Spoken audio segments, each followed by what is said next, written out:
one or two upcoming events and personally invite them to attend that. So I think that really helped with getting people to our events, getting the personal touch on the emails. And yes, I made sure that the acknowledgement was coming from our team. I signed it, sister district, Sonoma County East. And if I knew the person, if I'd had any interaction with them personally, I would also mention that in the email. So that was really nice doing and getting a little more feeling of community going. Then partnerships.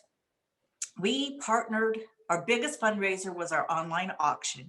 And I just want to mention that we are a fairly new chapter. We started late in the year in 2019. So 2020 was our first full year. So we didn't have that sense of community already built in that I think a lot of the other chapters did. So we partnered for our online auction with another local chapter that's on the west side of Sonoma County who had been in existence a little bit longer, and partnered with somebody from South Bay who did a website for us for the online auction. First of all, online auctions are a tremendous amount of work. So if you're going to do one, just prepare to really put a lot of effort into it. But it's really well worthwhile. Between the two chapters, we raised over $20,000, and then we had matching donations that gave us another $20,000. Working with the other chapter made it really nice because we could cut down on the amount of work that we had to do, and we could leverage everybody's strengths. So we had committees on everything, on soliciting donations, on picking up the donations, on delivering the donations, on writing the descriptions for the auction lines. So having that partnership was really, really key. The other thing we did was we partnered with people who already had a built-in audience. One of our very successful fundraisers were 2 movie nights we had, and we partnered with a woman, Terry Ebinger, who runs her own film instruction class, not just talking about film as a film, but as metaphors and Buddhist stuff and what they mean on kind of a mystical level, which was really interesting. Our first movie was Groundhog Day, which seemed really appropriate at the time after the pandemic had started, and we got a lot of people joining in with us. She invited everybody who came to her regular classes, so they came to our film night also, and invited to Sister District. And we raised over $2,500 from the 2 events. Another partnership we had was with some ladies in a local retirement community. And we have a lot of members out there, but they have a built-in audience because there's a newsletter that goes out on a regular basis. Everybody's really in touch with each other. And this was pre-pandemic. We had a poker night. So they invited all of their friends to come to this poker night. People brought food and drinks. And we had people teaching poker. We had people leading the different poker tables. We asked people at the end if they wanted to donate any of their winnings, which most people did. And we ended up raising more than $1,500 in the first, that one evening. And we are going to go back to that as soon as we are able to meet in person again. So those are our big wins for this year and what we did that was really successful. Amazing. Thank you. Thank you so much. I just absolutely love the social aspect of everything. And then building partnerships is just so incredibly important to being able to get to reach out to new networks and bring more people into the fold. So I'm really excited to. It was really nice for us. It was really nice for us and worked really well. Plus we got to meet new people, which was fun. Yeah, I think that's something that we didn't get to do a lot of in 2020, right? Was meet new people. So definitely, I love that. Thank you. And I think that I see Catherine in here. So I introduced you, Catherine. I'm not sure if you heard all the lovely things that we've said about you. Wonderful. So if you want to just dive in and tell us a little bit about what worked well for y'all in 2020, I would love to hear from you. Sure. So our group has been at this for 4 years, and we've sort of honed our craft over that time. And I've put down here sort of the 4 kind of sort of essential elements that we've come up with in terms of maximizing fundraising. We do a lot of fundraisers. We did 18 fundraisers last year. We do fundraisers every month, and every 3 weeks is what we aim for, and more in the fall. And we vary them between like serious ones, like interviews, and fun ones like auctions and cocktails, with the idea that we'd love our members to come to every one of these, and we keep them inexpensive so people can do that. And we also want a wide variety of people to come. And we want people to invite their friends to come. We want to give people lots of opportunities. So we have many, many fundraisers. We promote them a lot. We actually promote by email. We're big MailChimp people. And we send out at like 5 MailChimps for each fundraiser starting a month in advance. And we provide people monthly schedules of our events. We do a lot of events. We did 57 events last year. So people can like put them on their calendars and plan on them. And those MailChimps we put a lot of thought into. We make them sort of fun and informative and colorful and eye-catching.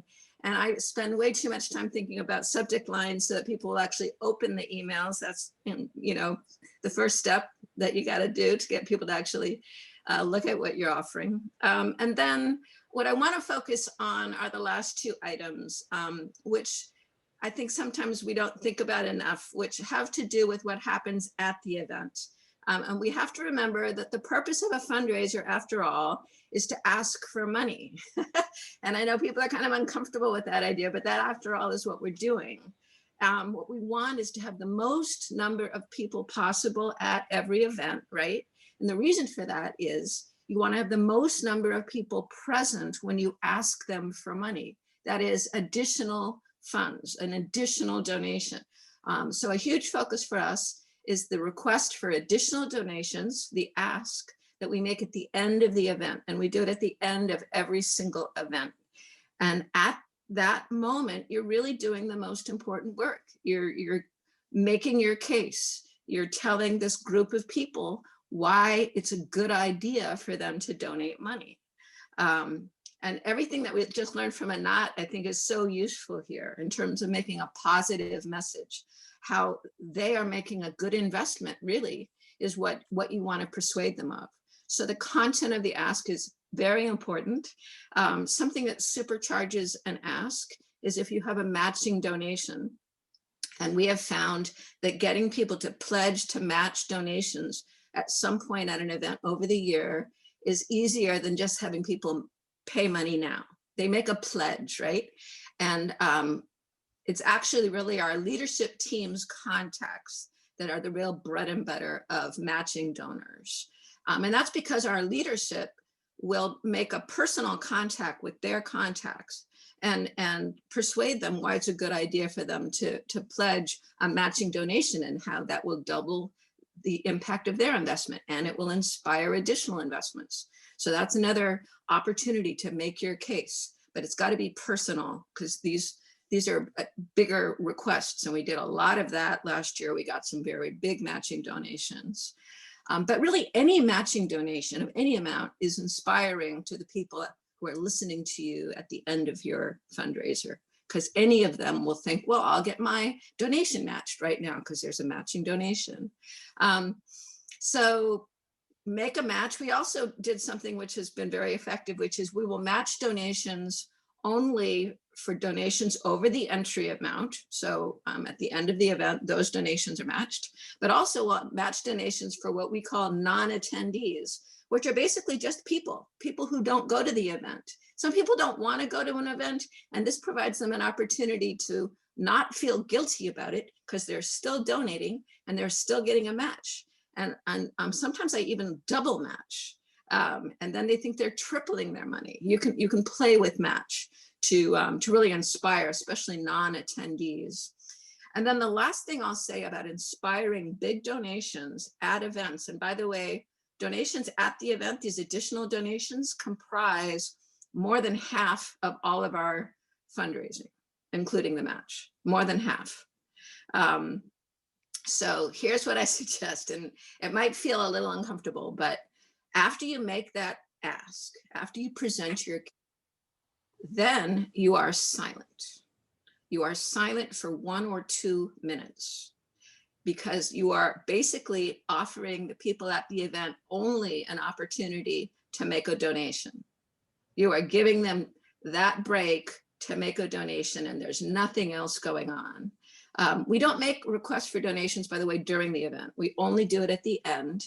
And then we always give people this specific time period where it's silent to make the donations. And all of our members expect it now.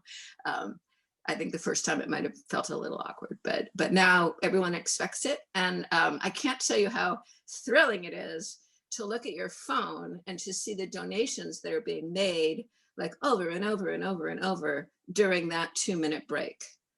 That is where we've made most of our money, that plus the matching donations.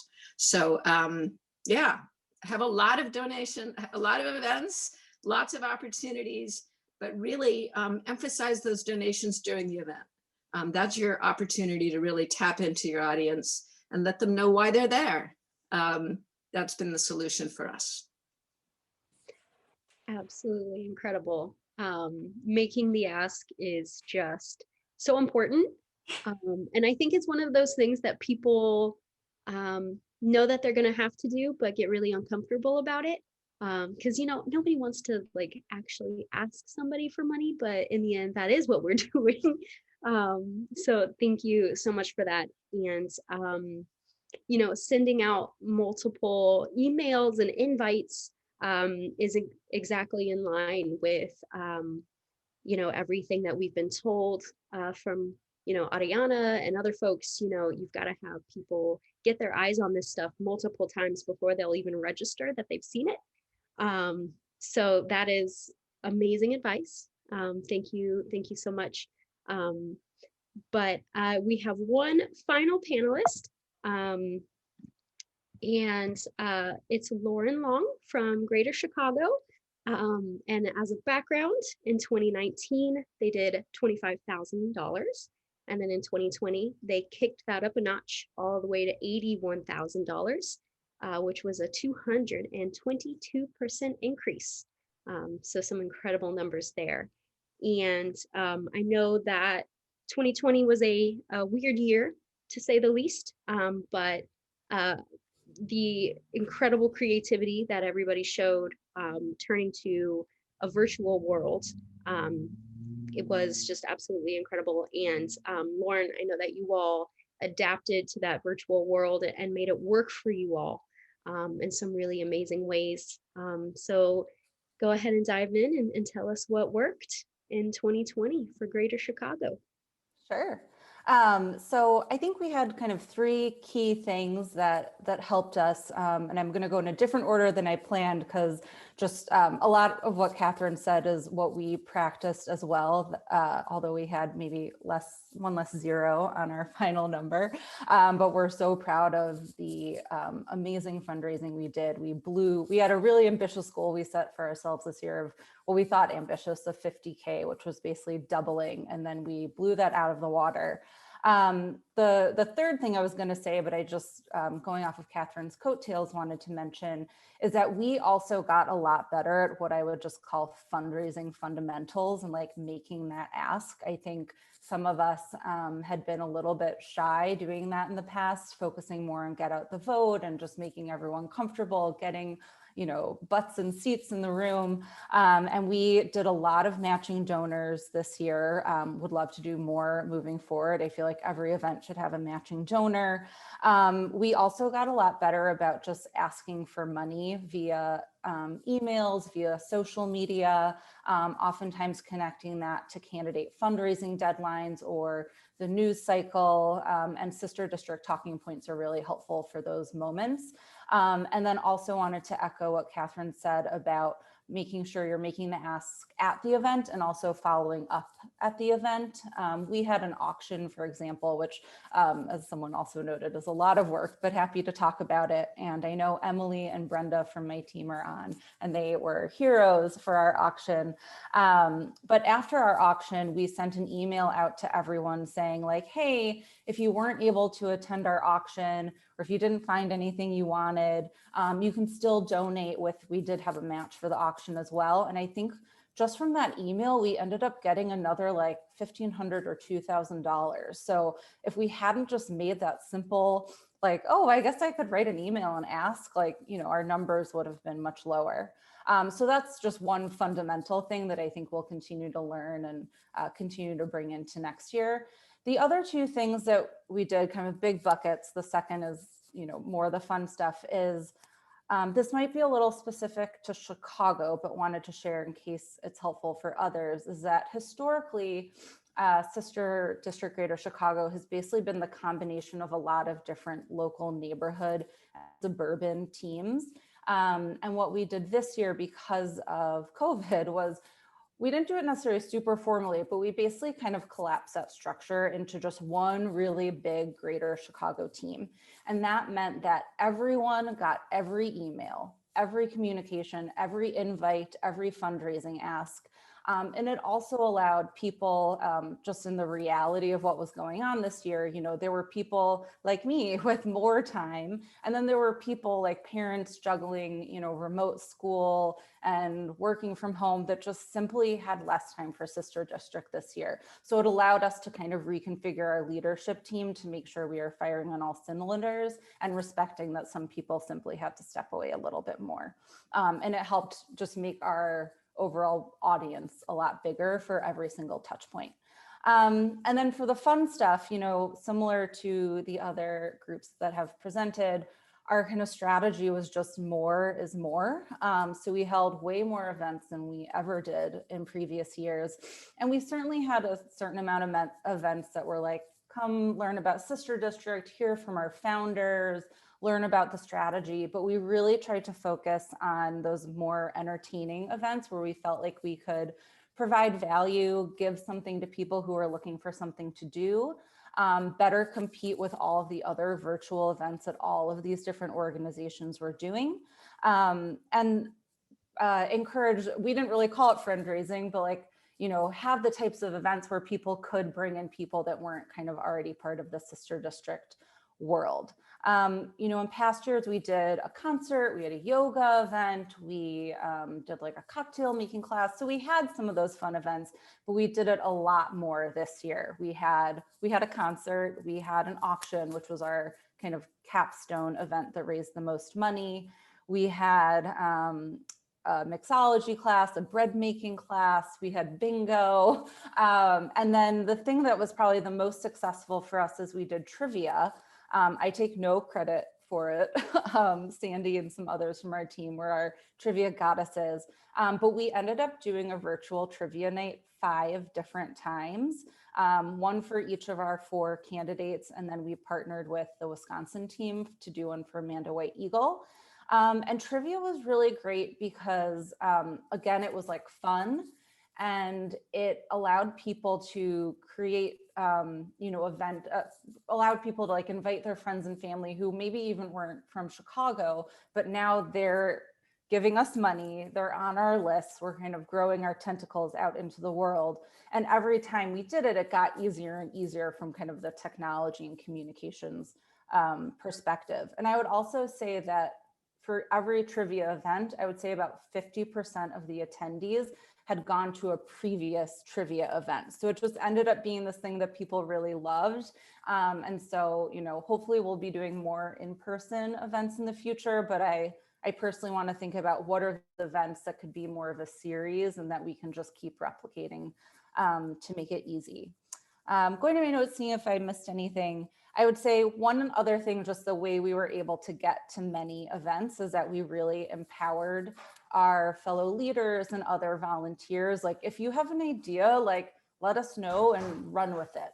And that was, I would say, mostly great. I think it still does require time from leadership just to deal with all of the kind of technology and things that you wouldn't be familiar with if you weren't really part of Sister District. But that allowed us to have a lot of different events and allowed us to tap into all the different kind of talents and goods and services that our amazing community has. So I could go on, but I'll pause for now. Thank you. Thank you so much. I just love hearing from everybody and all of the amazing work and all the creative ideas that you guys implemented, and just making sure that all these different events, you know, appeal to different people. So just sort of changing up who all you know, is going to come. And then it's also really just great to hear that you had repeating attendees, you know, at the trivia night, which was absolutely incredible.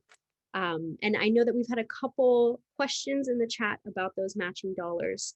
And I would say that, you know, it works on that smaller scale if that's who your if that's who your team is consisted of, you know. So for example, for somebody like myself that doesn't have particularly deep pockets, if I know that my simple $5 donation is going to be doubled into 10, or is going to be, you know, double matched into 15, then that makes me feel even better about that small contribution that I was able to make. So just being able to get a lot of small dollar donations, I think has worked incredibly well for a number of candidates, and it's worked incredibly well for Sister District 2 with a number of donors that we got this last year. You know, it was just a number in terms of fundraising, but also a large number of donors, which means that there were a lot of people who were just making, you know, smaller donations that just ended up adding to this sort of really amazing total.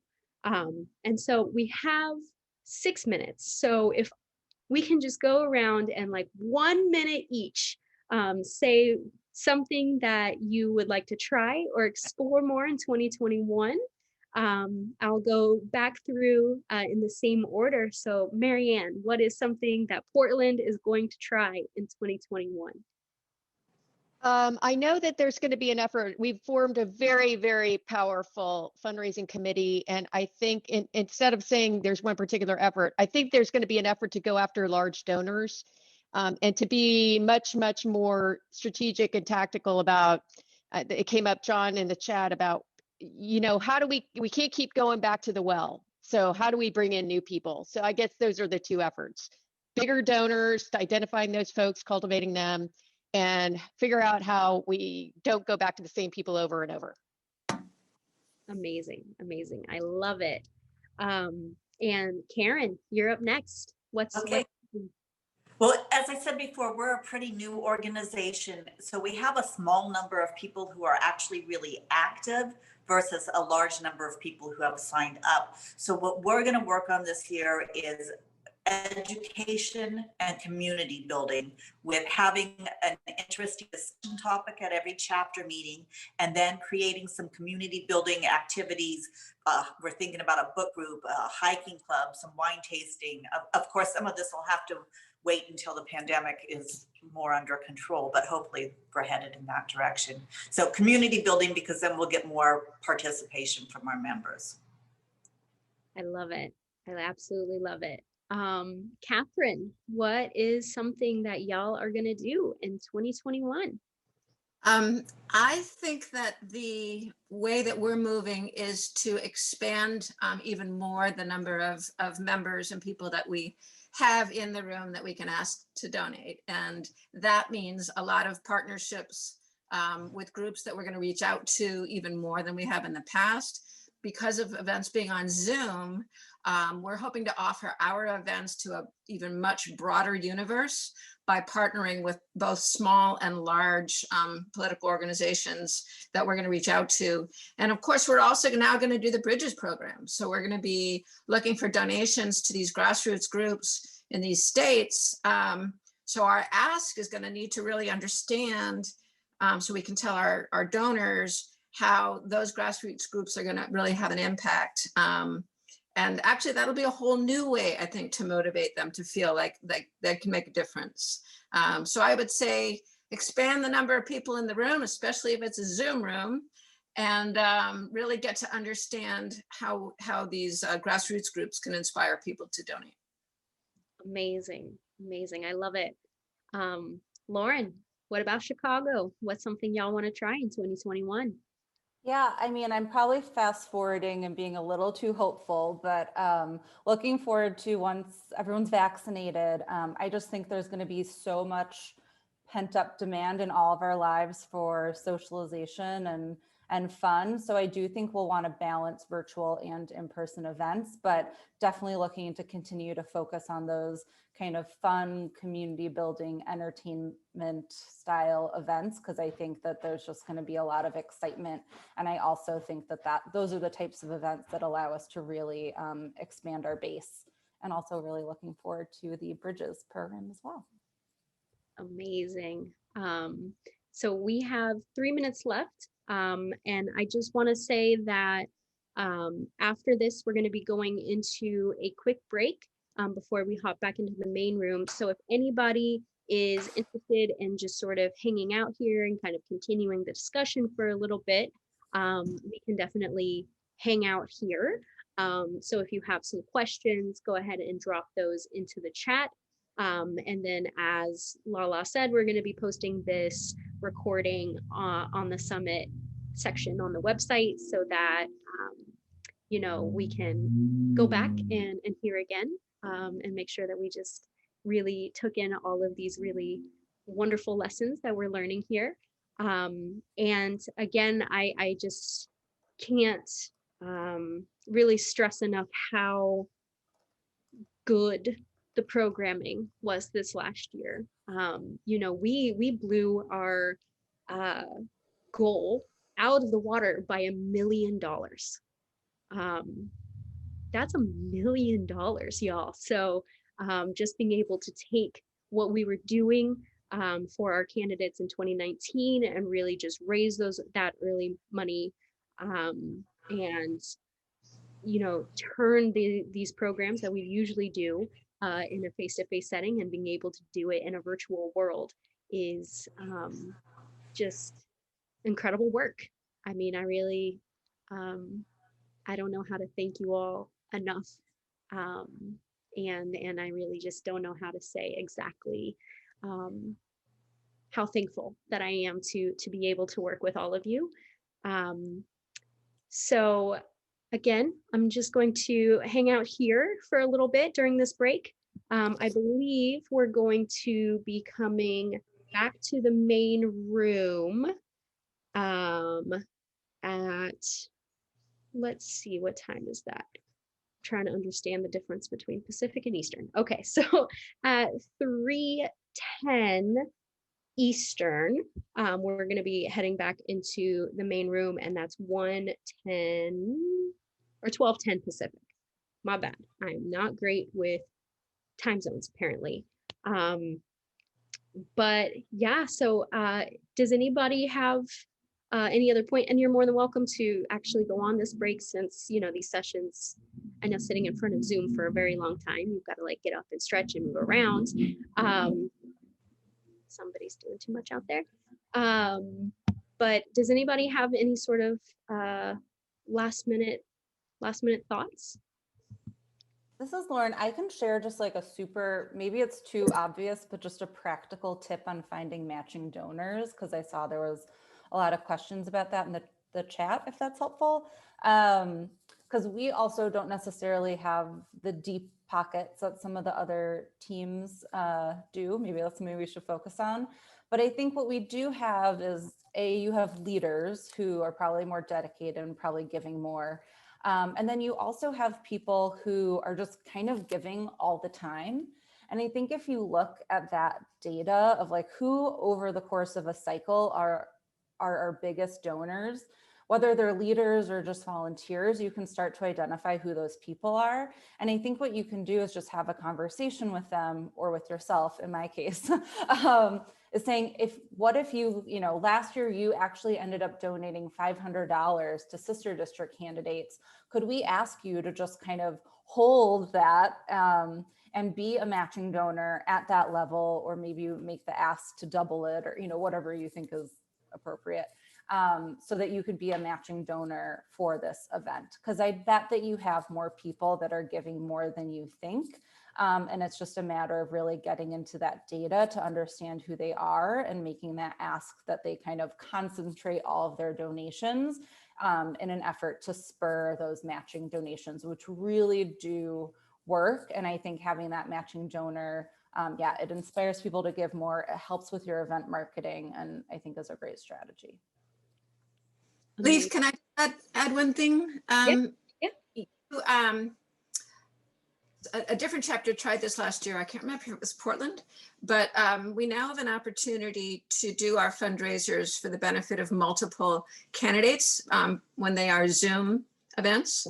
And I think that's something that we all on this call in particular, perhaps should be really thinking about. We all don't have to have a fundraiser every 2 weeks. We can actually share the load and be participating in fundraisers in other chapters, but for the benefit of our candidates. That is a way to really maximize the result of our efforts by enabling one event, a fun event probably, to benefit not just one candidate, but many candidates. And that's just a matter of putting us together in the Zoom, as I understand it. So let's explore that this year.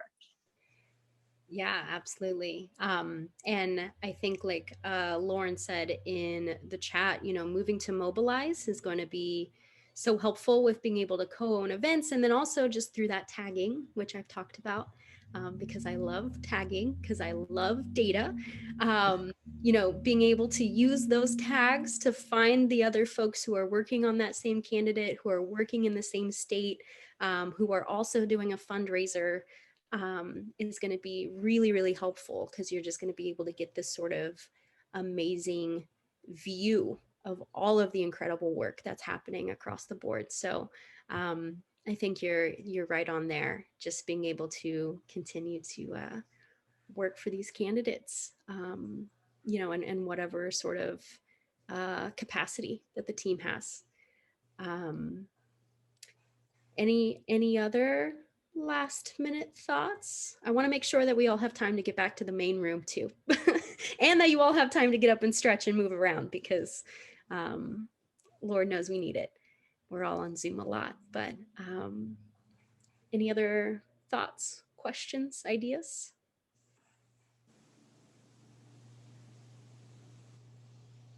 All right. Well, with that, I will go ahead and close out this session. But as always, you can find your organizing staff and send us any and all questions. We're always here to help. And then, there's the volunteer leader channel on Slack, where I know that there's a lot of folks there who are more than willing to answer questions about their own team's fundraising and everything else. And then, like I posted at the beginning, we have that new updated fundraising guide. I'm going to keep shouting out the resource library. But really just reach out anytime you have any questions. And I really like the idea of folks just sort of collaborating on what works for them. But thank you again to all of our panelists, Catherine, Marianne, Lauren, Karen. Absolutely incredible work. And I'm just so thankful and proud to be working with you guys. Thank you. All right, I will see you all back in the main room. All right, thanks y'all.